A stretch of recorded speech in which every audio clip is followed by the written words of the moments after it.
girls, it's Friday. And I thought it was really interesting to see what was in your NaNoWriMo goodie bag. I actually volunteered to help my ML this year for NaNoWriMo in our region, and I got some ideas from your goodie bag. So, Tara, like I said in my comment, your muse is really cool even though it's missing a leg. And to answer your question about The Sims Social, I usually do not do Facebook games either too terribly much, but I play The Sims 3 and religiously. I kind of have a problem. And a couple weeks back, even a month back, they started broadcasting the fact that they were going to start The Sims Social, which was the Facebook version of the game. So, and if we liked it early on, before the game was up and running, we would unlock stuff along the way. So, that's why. Rachel, your skit made me laugh like out loud a couple of times, all the Chuck Norris references. And I agree with Tara. If you wrote a book of conversations just between you and your muse, that would be hilarious. Marissa, I love your cover of our intro. It was pretty cool. And I agree with your opinion about the writing totems, but more on that later. Okay, so this week I came up with our theme.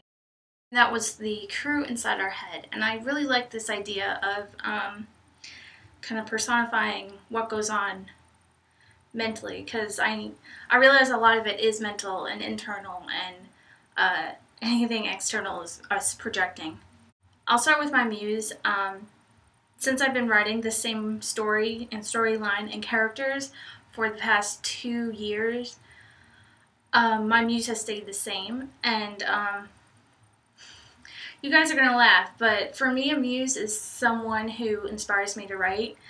And for me, that's Megan Fox. I'm sure you guys know, I've talked about Evangeline Abreu a couple of times. That's my main character. And I've always imagined Megan Fox playing Megan in the movie of the book, if I ever get published. I get so embarrassed talking about my muse because it's really personal. And this is honestly what I do. If I need inspiration or if I'm stuck in a certain scene, all I have to do is look up pictures of Megan Fox. And I don't want to come off as a skeevy pervert. I just think she's beautiful, and she literally inspires me to write about Evangeline. I just see her and I see Evangeline. Like, I can't explain it. And she makes me want to write about Evangeline. So she's my muse. As far as my inner editor goes, I'm sure everyone knows who their inner editor, how they work, how they operate. For me, it's always been someone who has told me that I'm not good enough to write and would remind me of this constantly, say, like, you know, why do you bother? Nothing's going to happen from this. You should be doing other stuff.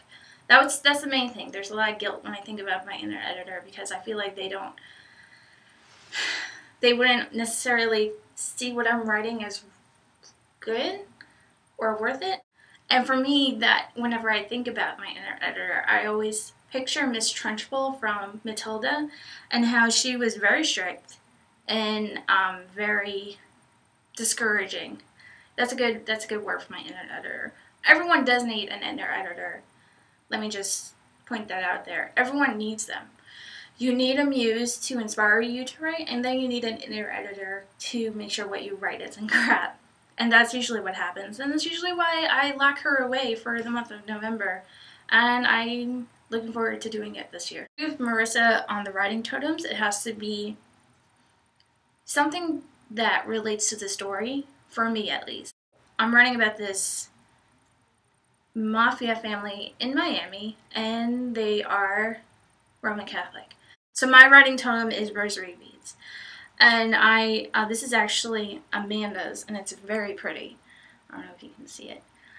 And in my head, in my story, they play a big part, especially in the second book, because 2 characters exchange theirs, and it's this really big mafia thing. Anyway, I see someone wearing a pair of rosaries, that's enough for me to link the characters in my head to them, to my totem.